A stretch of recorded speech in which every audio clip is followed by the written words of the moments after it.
Welcome to kids बच्चा TV.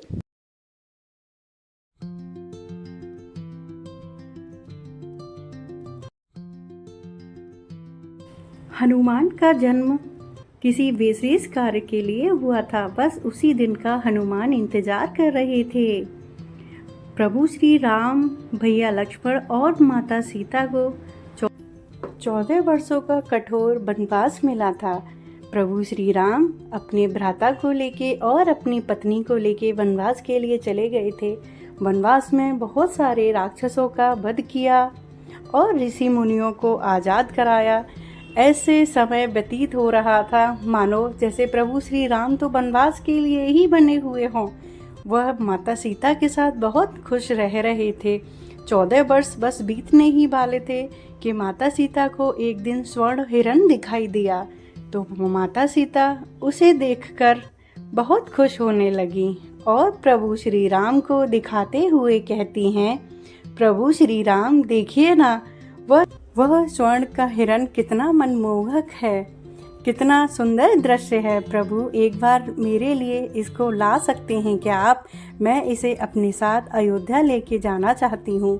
प्रभु श्री राम ने भी अपनी धर्मपत्नी की आज्ञा का पालन किया और उनकी इच्छा के लिए वह उस स्वर्ण हिरण के पीछे भागने लगे और स्वर्ण हिरण कोई हिरण नहीं बल्कि एक छलावा था, रावण का बिछाया हुआ जाल था जिसमें प्रभु श्री राम फंस चुके थे।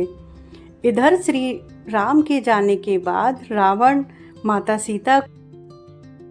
माता ने प्रभु को बहुत पुकारा, हे राम श्री राम बचाइए। लेकिन प्रभु राम तो बस उन्हें ढूंढते ढूंढते पागल से हुए जा रहे थे। माता सीता का कुछ भी पता नहीं था और माता सीता बस प्रभु श्री राम का ही जाप करती जा रही थी, श्री राम बचाइए। लेकिन दुष्ट रावण माता सीता को अपने साथ अयोध्या लेके चला गया। प्रभु श्री राम भी बहुत परेशान रहने लगे। माता सीता की बहुत खोज की। उनकी मुलाकात हनुमान से हुई। हनुमान बहुत सौभाग्यशाली समझ रहे थे अपने आप को कि वह अपने प्रभु के कार्य में कुछ मदद कर सकें। भगवान श्री राम की आज्ञा पाकर हनुमान लंका के लिए प्रस्थान करने लगे और रावण की लंका में अशोक वाटिका में माता सीता प्रभु राम का नित्य प्रतिदिन इंतजार करती थी। बस एक ही नाम उनके मुंह से निकलता था, वह था श्री राम श्री राम श्री राम, जय राम श्री राम।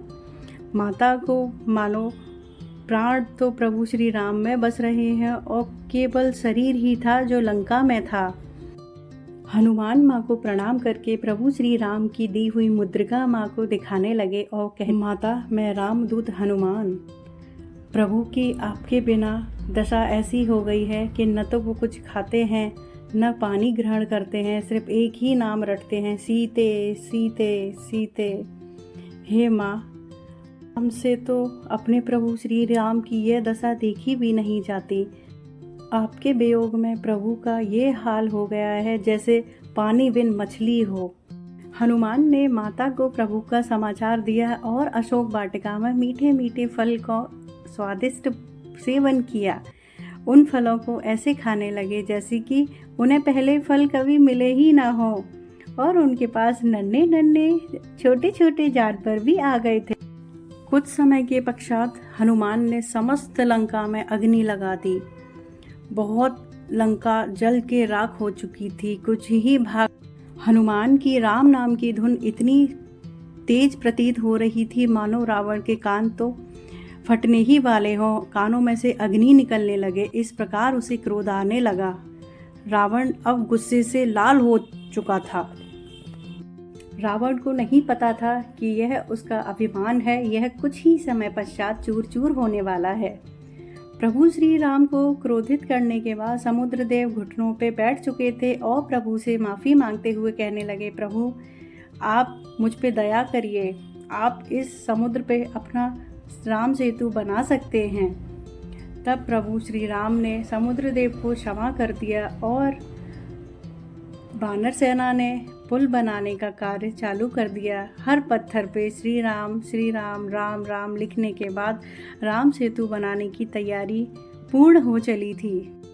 छोटी छोटी नन्ही नन्ही गिलहरी भी कार्य में सम्मिलित हो रही थीं, क्योंकि प्रभु श्री राम का कार्य जो था वो।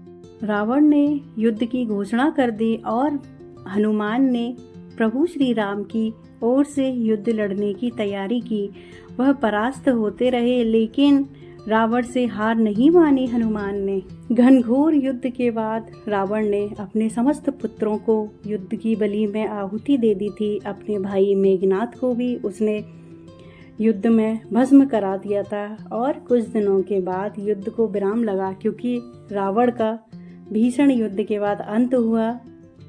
बुराई पर अच्छाई की जीत हुई, जो हमेशा युगों युगों से चला आ रहा है।